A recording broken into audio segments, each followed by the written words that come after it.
the drugs acting on the respiratory system of the animals especially.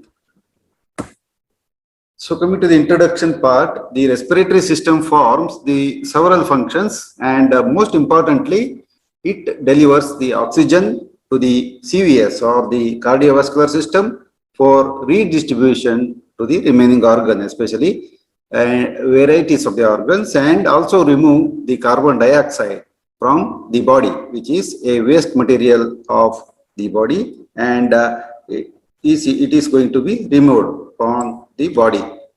So this is the main functions of the lung, and of course the airway is consisting of the respiratory system, which maintains the acid-base balance and also acts as the blood reservoir and metabolites some bioactive substances.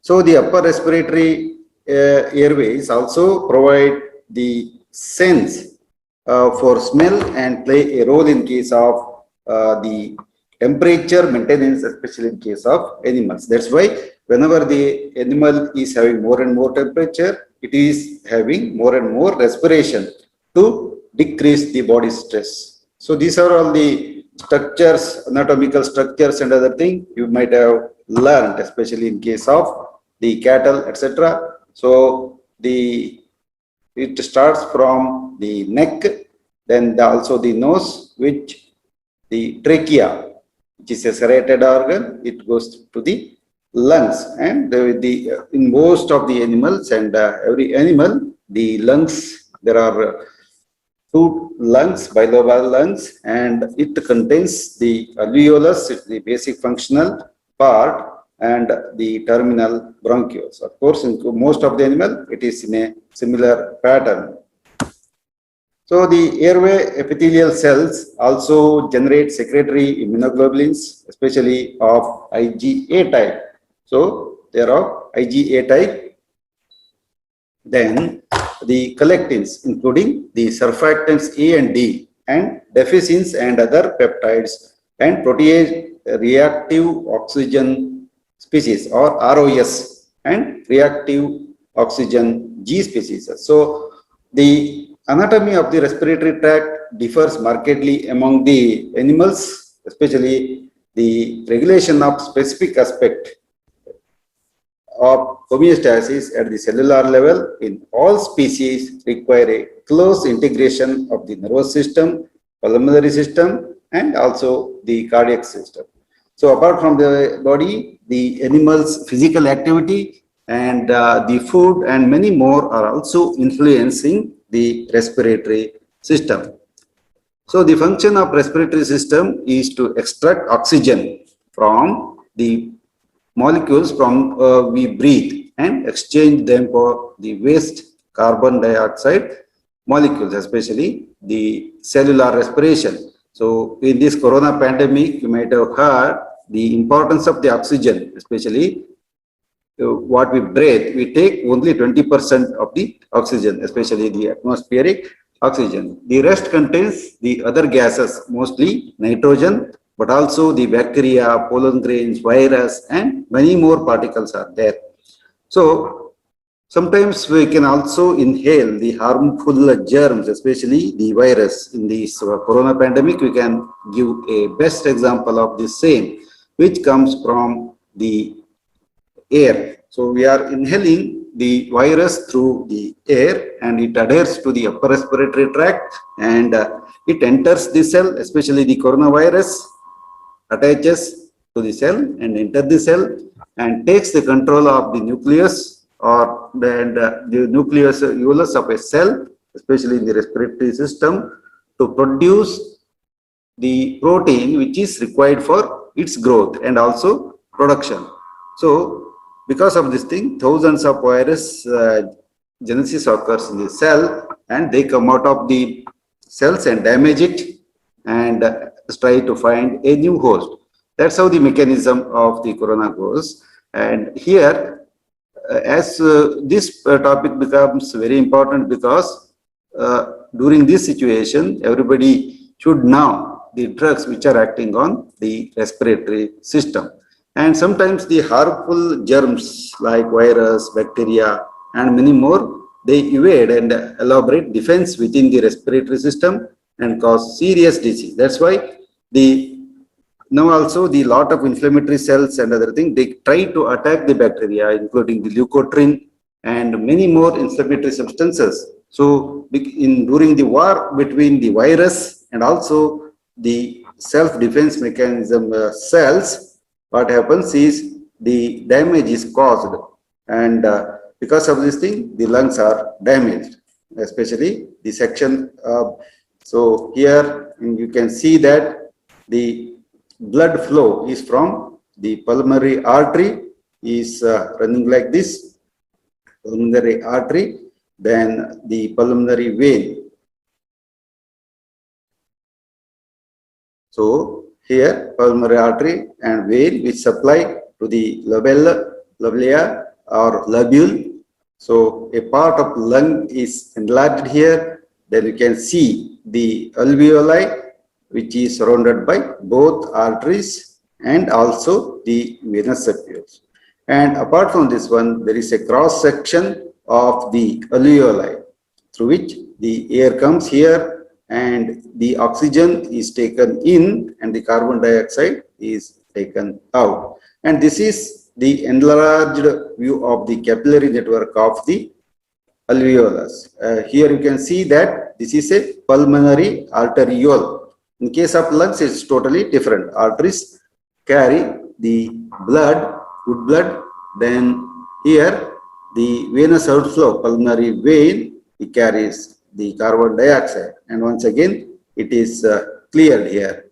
So that the this becomes the pulmonary vein, especially in the heart. And this is the carbon dioxide exchange system. So the same thing, the arteries slowly they become the venule side, and continuously the blood flow will be there through this alveoli, and the exchange between the oxygen and carbon dioxide takes place in this particular alveoli is there. So these alveoli are the basic units, just like nephrons in the kidney, and they function as one of the most important function of oxygen inhalation and exchange between the carbon dioxide. So the various diseases process which affect the respiratory system. So we need not go for a far away now. Now as the corona is existing, we can see that the number one disease at present which is causing havoc throughout the world is the COVID-19, and generally these are impaired the ventilation and alveolar gas exchange in different ways, and the respiratory disorders like the pneumonia, then bronchitis, sinusitis, rhinitis, even emphysema, pulmonary emphysema. All these happens and differ in their etiology, but have one common characteristic that they obstruct airway and block effective pulmonary ventilation. So this holds in almost all the pulmonary diseases. So the specific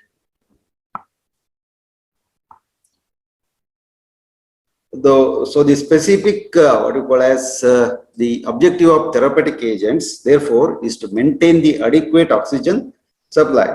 So whatever we use, especially in case of treating the pulmonary disorders, so in case of corona, the doxycycline is used as the approved drug by WHO. It is used as an antibacterial agent, and also the dexamethasone is used as anti-inflammatory agent, and the paracetamol is recommended for the use as antipyretic agent. And apart from this one, the vitamin C, then the zinc, and an antiviral agent, ivermectin, because whenever there is no availability of the remdesivir, the ivermectin is proved to be better. So all these are used for the different purposes, especially in case of the pulmonary disorders. So this can be accomplished by the modifying the volume and viscosity of the secretion, bronchodilation, controlling the infection, especially the decongestion, suppressing excessive unproductive coughing, and the minimizing the inflammation, especially if we correlate with that of the present pandemic. So there is a lot of inflammation of the lung in this particular thing because of the virus destroys the each cell, especially of the lungs. And because of this thing, lot of unwanted metabolites are produced, and also the new virus will be produced.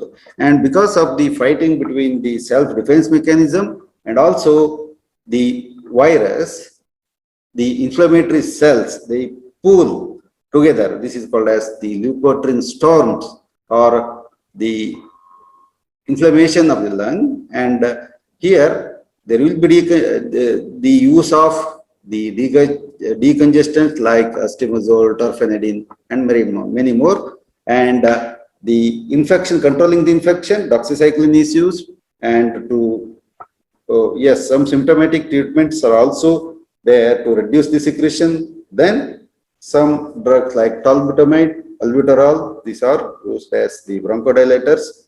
And ultimately, the lung damage should be reduced. And as soon, see, whenever there is a, what you call as, if lung is damaged, what happens? The person feels the decrease in oxygen level to all the tissues. So the hypoxia is caused. To treat hypoxia, oxygen is given, and to maintain him on the oxygen, then the ventilators may also be required. So this is the course, and the first we will see what are all the expectorants and antitussives. So the expectorants and antitussives, initially we need to know. Then the expectorants are also usually given with the mucolytic agent. So the definition of the expectorant is, the expectorants are agents which increase volume or fluidity of the secretions in respiratory tract, and they facilitate their removal by ciliary action and also by coughing. So the coughing is one of the required mechanism to the body.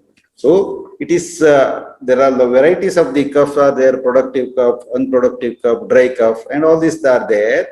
And all these are required for expulsion out of the bacteria or the unwanted material, especially in the lower and upper respiratory tract. But when this becomes severe, it is life-threatening. So too much cough is also not good. So the expectorants are the agents which increase volume of fluidity of secretions in the respiratory tract and facilitate their removal by ciliary action. There is cilia are there, so their movement will be there. So that's why the sputum will be got out.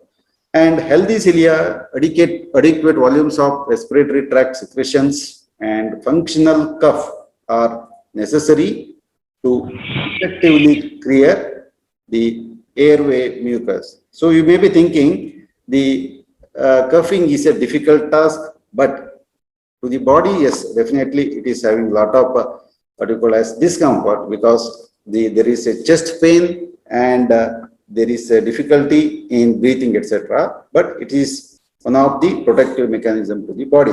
So, however, many diseases like the tracheobronchitis, then the bronchopneumonia, the chronic obstructive pulmonary disease, it's also abbreviated as COPD. And these diseases disturb the normal reflexes of the respiratory tract and promote retention and insipiation of the respiratory tract mucus. So all these are very much required to the body. The production of the mucus will carry the unwanted materials, especially the debris, etc., out of the body. So if we imagine that there is no mucus, then it would have been very difficult for the body to get rid of all the unwanted substance. So in such conditions, several pharmacological agents have been used to mobilize and effectively evacuate the exudates which impair the ventilation. So what we have to do, how we need to intervention is through the expectorants and also the mucolytics. So we need to mobilize the mucus very fastly from the respiratory tract out and effectively evacuate them from the lungs so that the fast recovery occurs. So coming to the mechanism of action of the expectorants, it can increase the fluidity of the respiratory secretions through varieties of the mechanism.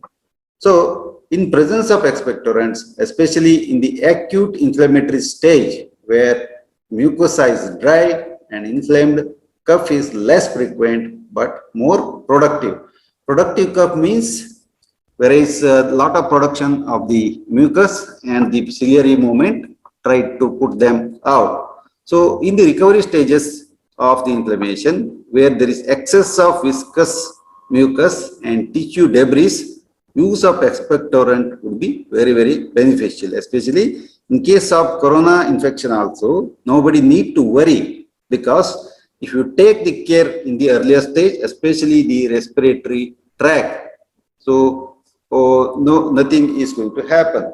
So we can use the expectorants and also the antitussives and many more pulmonary protectant drugs. Hence, we should know how these are going to act and how these are beneficial to the patient. And the clinical usefulness of the expectorant is still, of course, totally it is not understood, but it is understood that these agents are acting in a what you call a supporting manner to the body.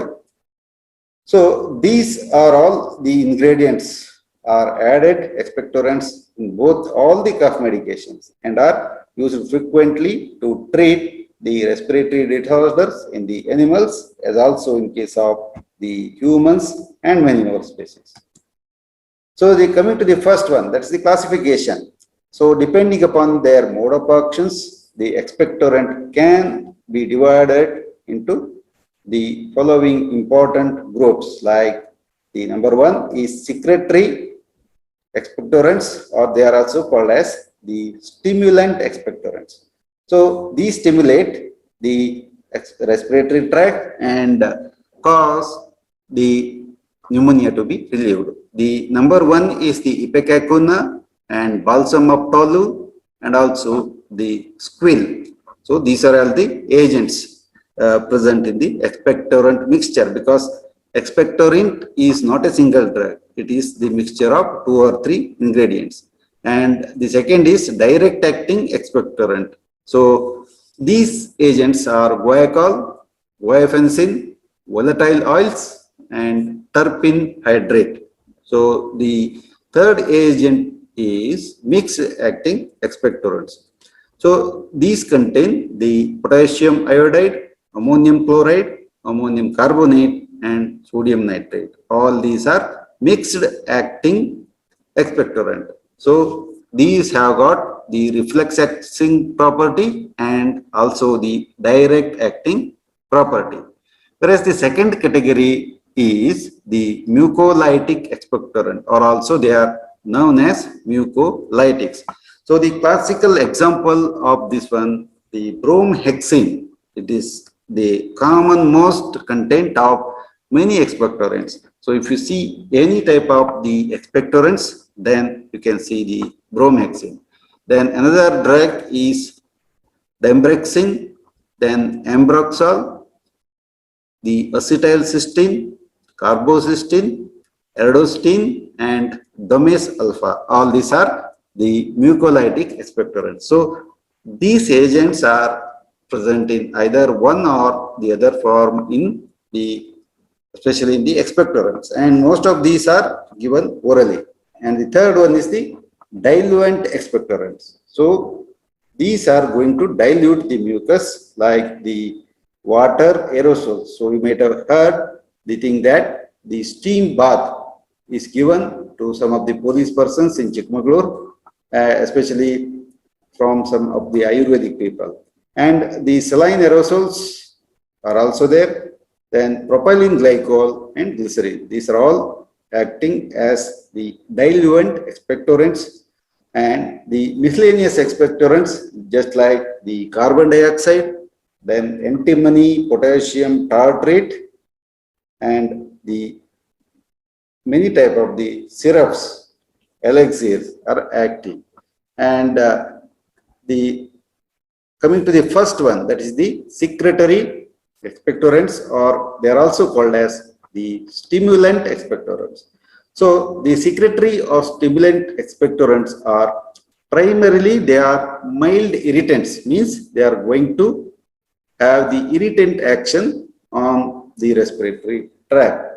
So of course the exact mechanism how definitely they are going to act is not understood well, but they may act directly through activating the submucosal glands or indirectly through stimulation of gastropulmonary vagal reflex. That's how it is thought. Whereas the reflex acting secretory expectorants, there are a number of substances and many of plant origin produce nausea and emesis at higher dose.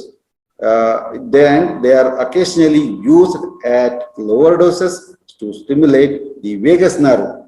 So 10th cranial nerve is the vagus nerve to produce reflex secretion by the tracheobronchial gland. That's how this reflex acting secretory expectorants to act. So these are all the plant-based one, and they induce vomitia and nausea at higher doses. Of course, they are toxic, and in lower doses. So not a common thing. They are used as lower doses to stimulate the vagus and to produce reflex secretions by the tracheobronchial gland. So coming to the first agent, that is the ipecacuanha, is obtained from the root and rhizome of Cephalus ipecacuanha. So this is the plant, and it is called as the primarily as an anti-emetic. It's the Cephalus ipecacuanha. This plant, however, the doses that lower these required for emesis, it stimulates respiratory tract secretions by reflex action mediated by the autonomic pathways, so or the vagal pathways. So at recommended doses, the ipecacuanha rarely exhibit toxic effects. At higher doses, it may stimulate lacrimation and salivation and produce the other adverse effects.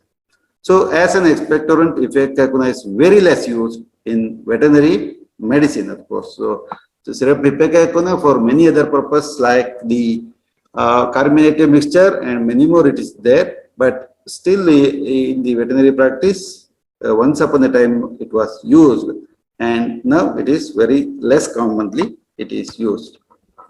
And balsam of tolu or tolu balsam is a brown or yellowish brown semi-fluid or nearby solid resinous mass obtained from the trunk of the plant Myroxylon, that's the balsamum. So here you can see that, the particular plant look like this. The source of the plant, especially the resinous mass obtained from the trunk of this particular plant. The tolu balsam is, once upon a time, it was one of the very good expectorant and is soluble in the alcohol, ether, chloroform, and fixed alkali solutions. So the balsam of tolu is rich in free aromatic acids and contains free cinnamic acid, or to the extent of 12 to 15%, then free benzoic acid and free esters as benzyl benzoate. So it also contains the numerous triterpenes, especially which are used as for their medicinal properties. So the mechanism of action of the tolu balsam appears to include induce respiratory tract secretions, probably via the gastropulmonary reflex. So in addition, some direct stimulant actions on the tracheobronchial glands has been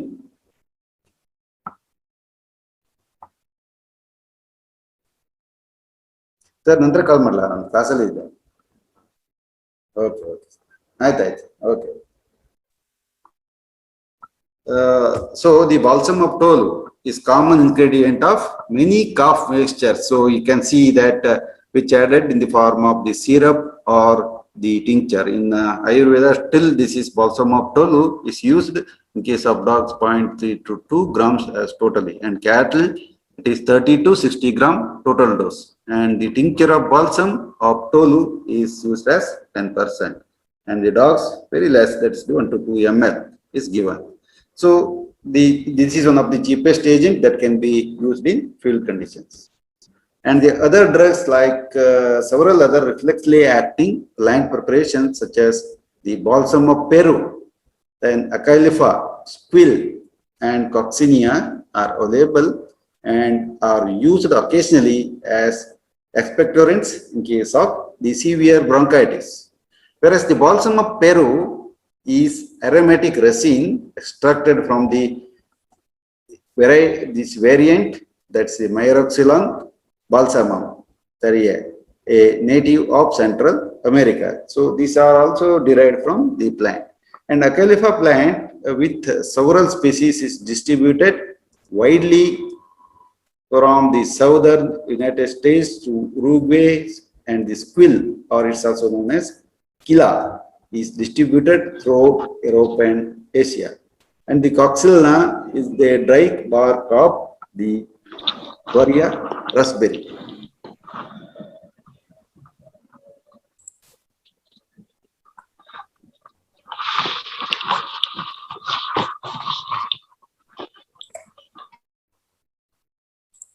Then the direct acting secretory expectorants are the one, they stimulate the tracheobronchial glands and directly and produce the associated active hyperemia of the respiratory tract. So many of these agents are aromatic compounds which probably are eliminated in part by the respiratory mucosa. So the examples are the guaiacol and guaifenesin.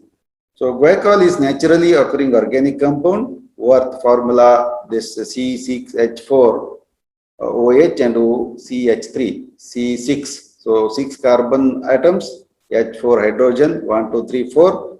Then there is a OH group is there, then CH3.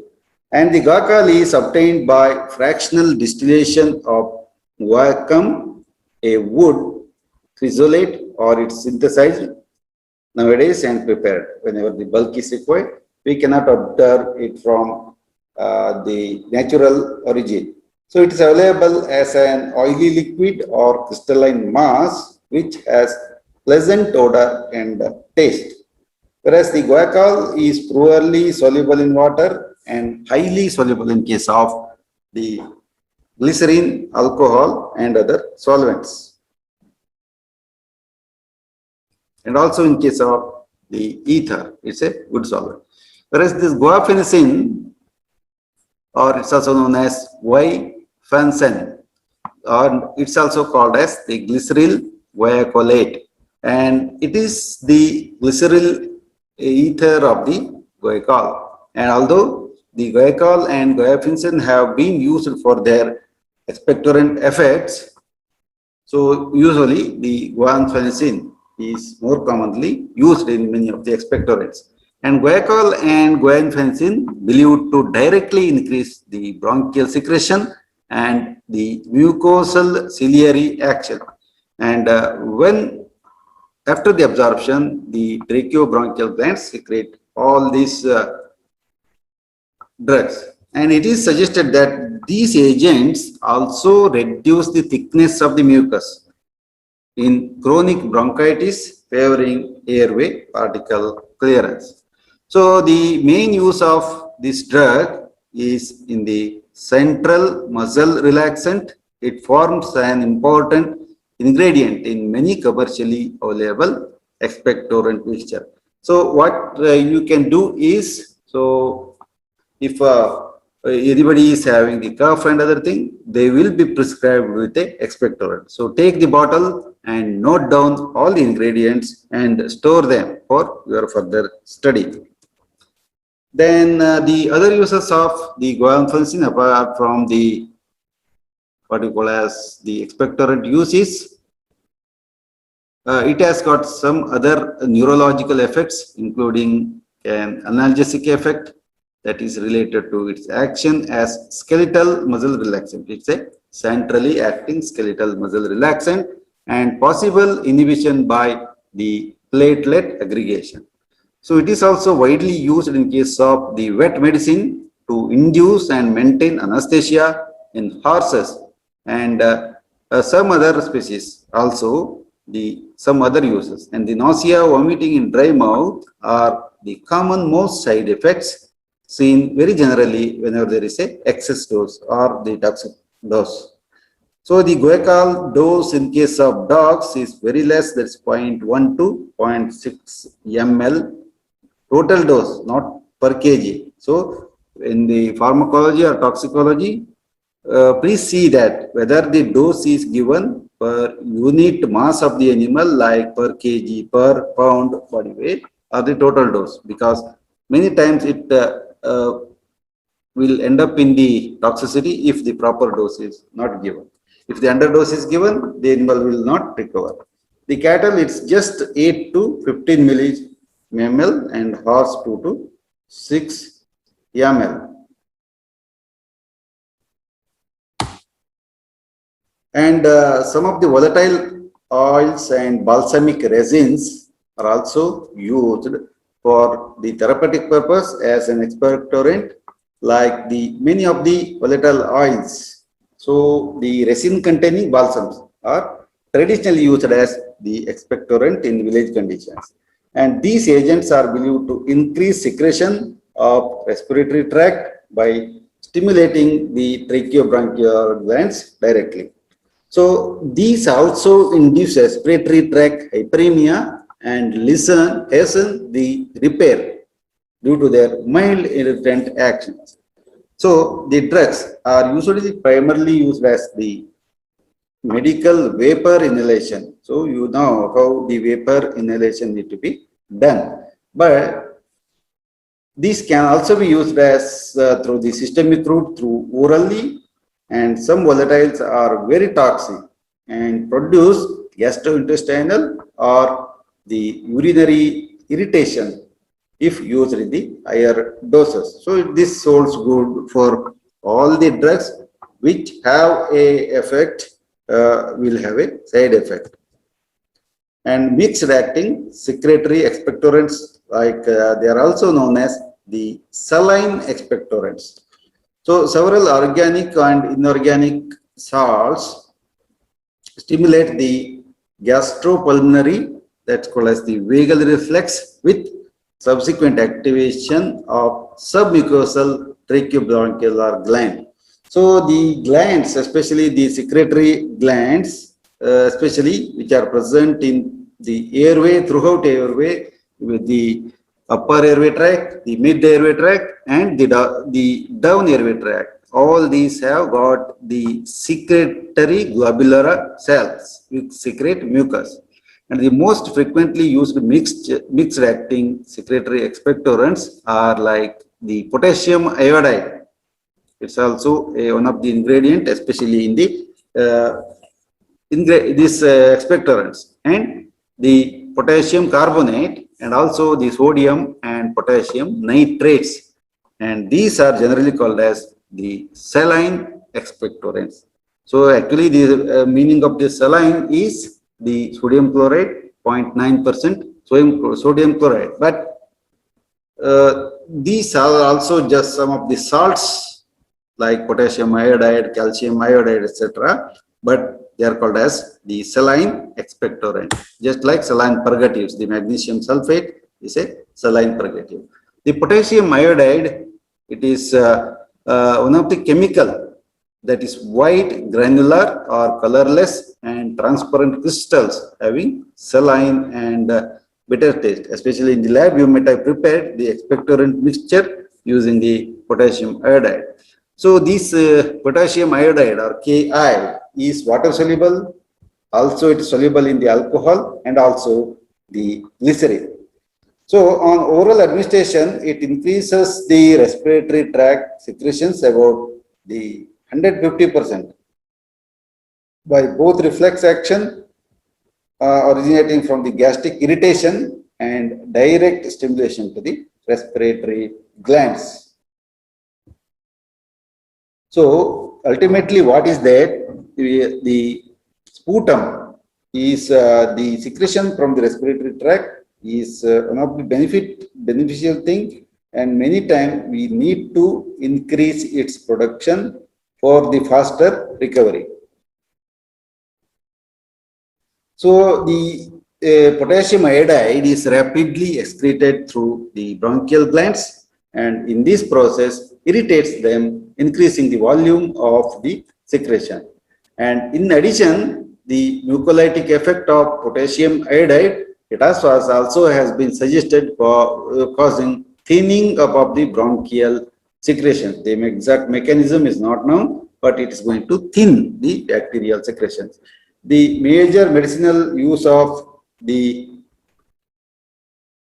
what you call as the potassium iodide is to increase water content of respiratory secretions and encourage effective coughing, that's called as the productive coughing, and emergency treatment for hyperthyroidism also. Hypothyroidism. Then the adverse effects of the potassium iodide. So you cannot take the potassium iodide as and when it's required, because it causes iodism with the induction of the goiter and the hypothyroidism after prolonged use, especially months together. It may cause all these side effects. So the potassium iodide should not be given to patients sensitive to iodide, or acute inflammatory conditions of the respiratory tract, and also in case of pregnant animals, it should not be given. The iodides should not be administered to animals whose milk is used for the human consumption. So always the milk of the cows is used for the human consumption, and we should follow the withdrawal rule. So it is more beneficial in case of the later stage of the bronchitis, where it causes the liquefying or loosening action of the thick tenacious mucus. So in early acute bronchitis, it may irritate coughing or initiate coughing due to its irritant action on the mucosa. So the dose is looking like this, 0.2 to 0.6 total dose. So we will see the cattle 8 to 16 gram. So 10 to 15 gram generalizedly, like that we can classify. Then another agent is the ammonium chloride and ammonium carbonate. So few of the old veterinarians, they use this ammonium chloride till date to as the expectorant mixture, especially in case of the larger bovines. And the ammonium chloride and ammonium carbonate are the saline expectorants and still widely used for the cough remedies. And these are primary gastric irritants which reflexly enhance the bronchial secretions. Whereas the direct irritant action on the tracheobronchular glands has also been suggested. So the mechanism of action is they are the gastric irritants and cause the reflexly enhance the bronchial secretion. And the ammonium salts are irritants to the gastric mucosa and may induce the nausea and also the vomition. Whereas in case of if we given the high dose of ammonium, they produce hyperammonemia, which is characterized by the dyspnea, muscle fasciculation, then convulsions, which may terminate in acute pulmonary edema. So the efficacy of the ammonium chloride is little having the doubtful, and it is having the toxicity, which is already known. And use of ammonium salts are nowadays totally they are declined. In spite of all these things, it is present in certain expectorants, as I have seen certain the mucolytic agents and expectorants. For the dogs, it is used as the 50 milligram per kg, or the horses, the total dose is 5 to 15 grams or 4 to 15 grams total, and 1 to 2 times depending upon the requirement, and till the animal recovers. And there are certain mucolytic expectorants, and they are also called as mucolytics. Mucolytics are the agents which decrease viscosity of thick mucus and hence facilitate the removal by ciliary action and the expectoration. So the mucolytic expectorant do the viscosity of the mucus secretions in the respiratory tract. So this depends upon the mucoproteins, and these agents, especially the mucolytic expectorants, are going to decrease viscosity of the mucus by producing depolymerization of the, by forming the depolarization of the glycoprotein module, mainly the mucopolysaccharides like glycose, amino, glycan. So although their major action is not to increase the volume of fluidity, they are often regarded as the expectorants and widely used for the purpose, especially in case of COPD, chronic inflammatory or chronic obstructive respiratory distress. So the justification for the use of these agents, especially in the disease of the respiratory tract with lower viscosity, is more easily carried up to the bronchial tree by the mucociliary clearance mechanism. Then, yes, you need to remember this particular drug because this is one of the most common ingredient of the expectorant material or the substances. So very commonly used in case of the human practice, and also we can take it in the use of the animal practice directly. And bromhexine is a synthetic derivative of the alkaloid vaccine obtained from the Adatoda vesica, or in Kannada it's called as the Adu Muttada Soppu. Adu Muttada Balli and Soppu are different. Adu Muttada Balli is a creeper. So the Adatoda vesica, or it is also called as the Vasaka. And bromhexine is a potent mucolytic agent capable of inducing thin copious bronchial secretion.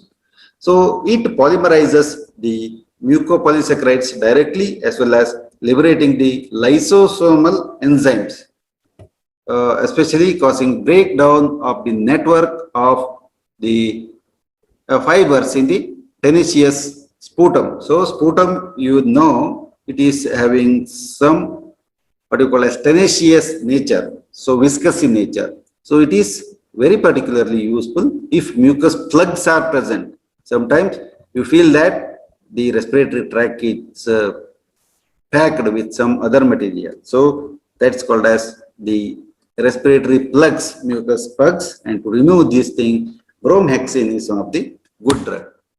And bromhexine or its active metabolite are also going to stimulate the synthesis and release of surfactants by the type 2 pneumocides, which act as an anti-glue factor by reducing the adhesion of the mucus to the bronchial valve. So this is the bromhexine, which is the exclusive bromhexine syrup, and this is the exclusive bromhexine tablets are also there.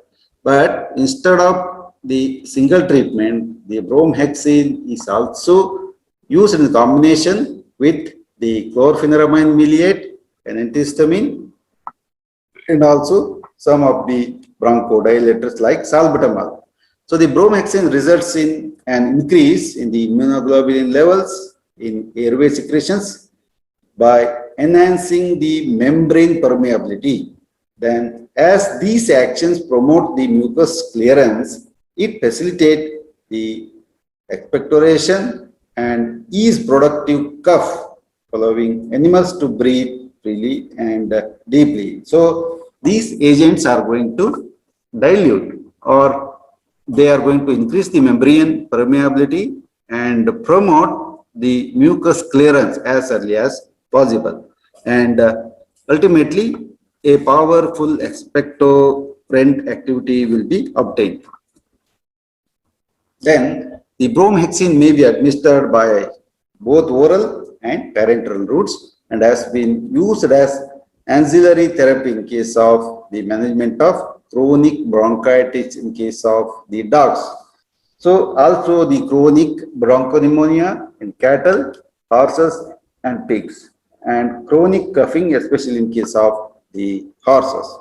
So it is also used for the treatment of the amniotic fluid aspiration, especially newborn cows and piglets. So this is one of the common problem, because if the animal is having the posterior presentation with hind limb coming first through vaginal delivery, then what happens is the animal starts breathing before it comes out of the genital tract of the animal. So at that time, there is a chance that the amniotic fluid get aspiration, especially in case of the newborn cows and also in the piglets.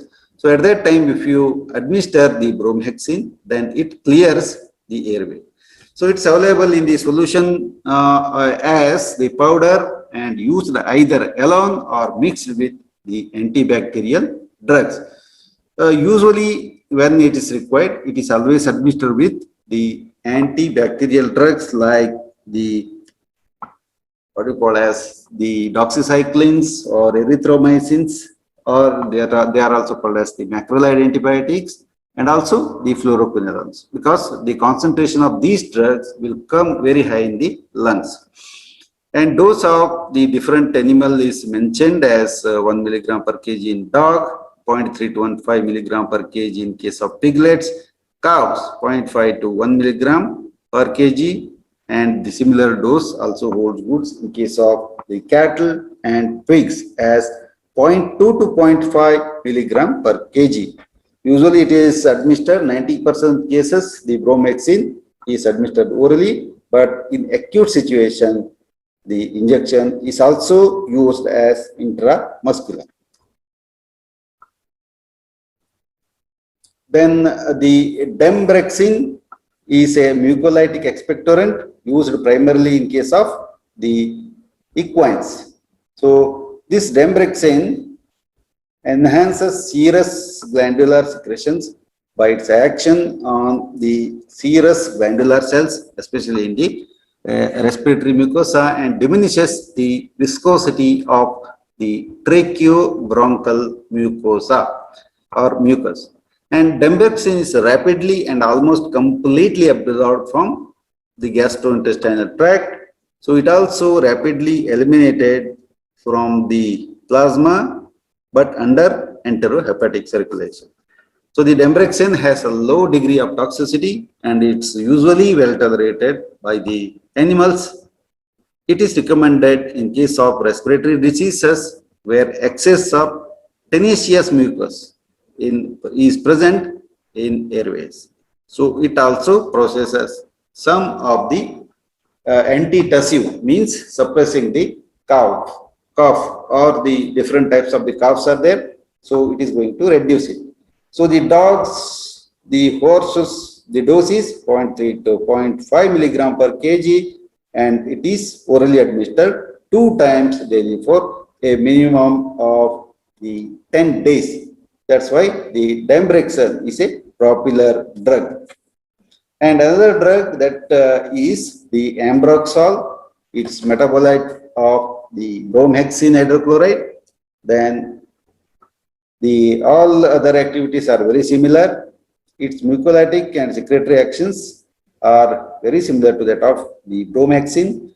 Then it possesses the anti-inflammatory and local anesthetic actions, which help to provide pain relief in case of acute sore throat. So you might have suffered from the sore throat one or the other day. Am I right? So many times you will suffer from the sore throat, and the first sign of the corona infection or the COVID-19 virus infection is the sore throat, especially the headache, sometimes diarrhea, sometimes cough, and all these non-specific clinical signs will be there. Hence, in such case, ambroxol is used in the treatment of the respiratory diseases associated with the viscid or excessive mucous cough. So, the ambroxol is available as the syrup, oral syrup only. Yes, this is one of the N-acetylcysteine or cysteine is also known as N-acetylcysteine. NAC is a derivative of this amino acid, that's the L-cysteine, and it is used mainly by the inhalation of the respiratory mucolytic action and by intravenous or the oral route for the treatment of paracetamol overdose. Also, this drug is there. That's the N-acetylcysteine. So, the daily intake of the paracetamol for a minimum of 3 days is very much essential, especially in the treatment of COVID-19. And one should see that their body oxygen should not come below the level of 95%. So, if it is there, then nothing is going to happen, and you need to take care of all these things. Nothing to be panicked, because there are, even though the coronavirus do not have the specific treatment, but the symptomatic treatments can only do under the antiviral drug, the ivermectin, which is used as the enthelmintic and endectoparasiticide in case of the cattle, is used in case of the human beings very effectively with very least side effect. When compared to the remdesivir, it is having less side effect. And another thing is, whenever the remdesivir is not available, we can use the ivermectin as an alternative agent. And apart from these agents like the flavipiravir, that's also used as the ribavirin, and many more antiviral drugs can be used. And all the antiviral drugs are useful when the bacteria is in the propagation state, means it is fastly growing state. So these drugs need to be used at that time only, in the initial or entry stage. So once the patient becomes the pneumonic, then it's very difficult to get it treated with the oxygen and also the ventilators.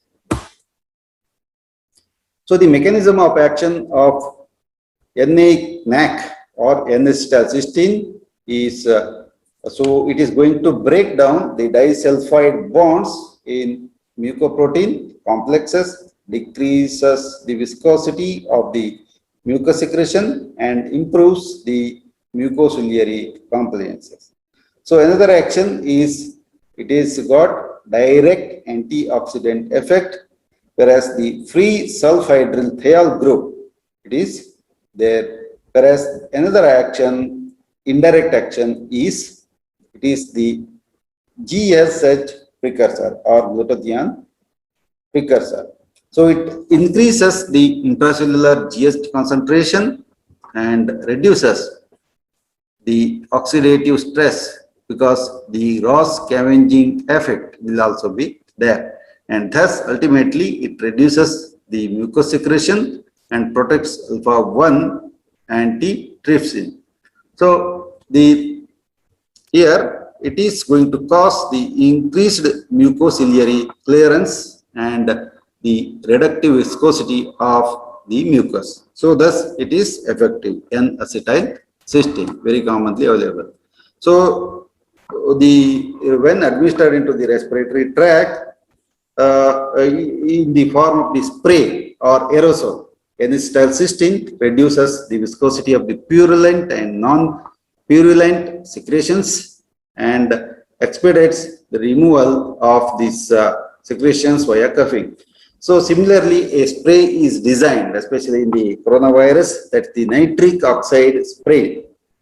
So that is currently under the trial for the successful treatment of the coronavirus. And the coming to this particular drug, it is observed that the sulfhydryl content of the N-acetylcysteine break the disulfide bonds in glycoprotein and excludes so the changes the viscosity of the mucus. So in addition, N-acetylcysteine serves as a precursor of glutathione, a major scavenger of free oxygen radicals associated with the acute inflammation. So in the particular earlier chart, you might have seen all these things. This improves the mucociliary clearance. And the drug also appears to induce respiratory tract secretions, probably via the gastropulmonary reflex. So the mucolytic preparations of the NAC or N-acetylcysteine are best shown in the drug administered at the concentration of 10 to 20% and the pH is 7 to 9. And coming to the kinetics, it is metabolized rapidly to cysteine and cysteine in the liver. Then when administered via nebulization or intratracheally into the pulmonary tract, most of the drug is involved in the mucolytic effect, direct mucolytic effect, and the remainder is absorbed and follow the same course seen after oral administration. So the side effects of this drug, it may cause bronchial irritation, bronchoconstriction, and ciliary inhibition, especially coughing in the patient suffering from the asthma. So that's also one of the complications of these drugs. So when given orally for paracetamol toxicity, suppose if you take high doses of your crocin or Dolopar or whatever may be the paracetamol preparation, the N-acetyl can cause GI effects like nausea and vomiting, and sometimes it causes the rarely urticaria, and N-acetylcysteine has very bad taste. So this is hence use of the taste masking drugs have been suggested. I think you might have learned this particular thing in the general pharmacology, where varieties of the drug preparations are there to reduce the taste, especially the smell, etc. So such agents like the honey and sweeteners, they are all put for preparing the drugs.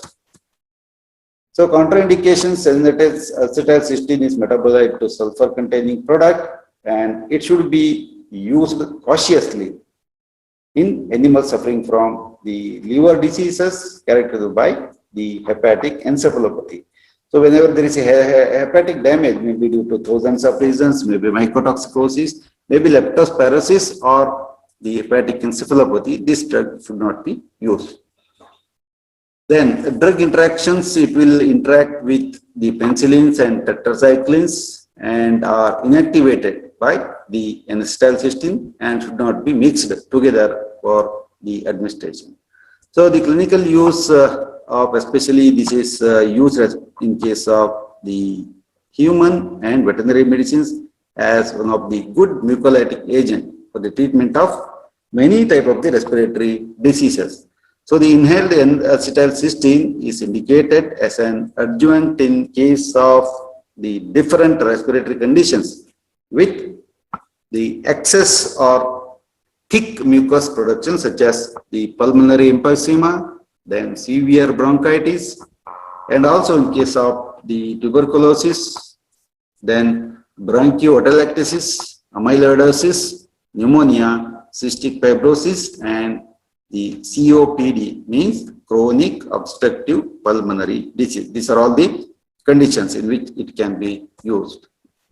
And N-acetylcysteine is the drug of choice for the treatment of the paracetamol toxicity. Please remember that an expectorant that is used for the treatment of the paracetamol toxicity is N-acetylcysteine. So the mucolytic agent, the total dose, especially in case of horses, is 2 grams and 2 times daily.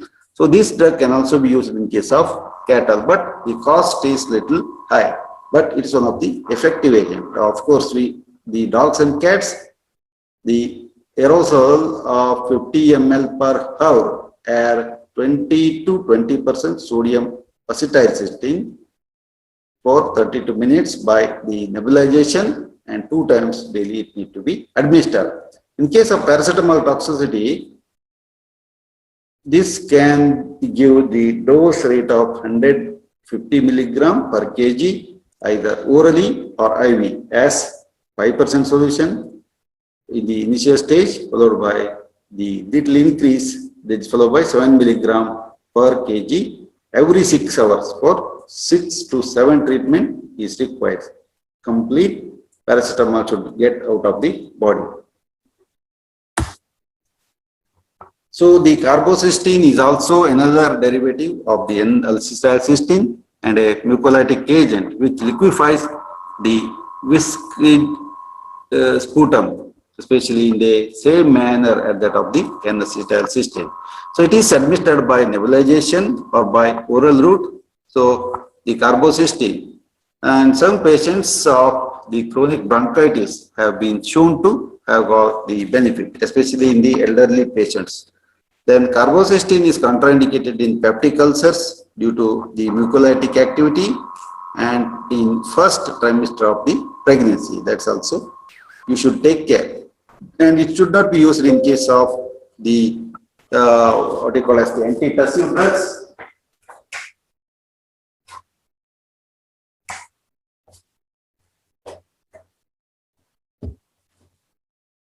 Or which dry cough of the bronchial secretions.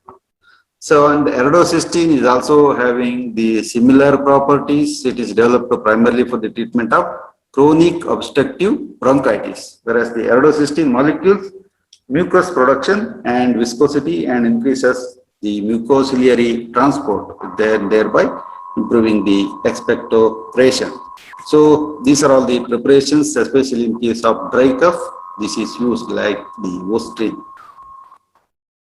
And it also have the activity of the against the free radicals. In case of human beings, iridocysteine releases 3 active metabolites in the body, which are considered to be mainly responsible for the mucolytic and free radical scavenging activity. Whereas the iridosterone is associated with low incidence of the adverse effects when compared to the other drug. So it is going to cause some gastrointestinal which are mild. And the next class we will deal with the mucolytic enzymes.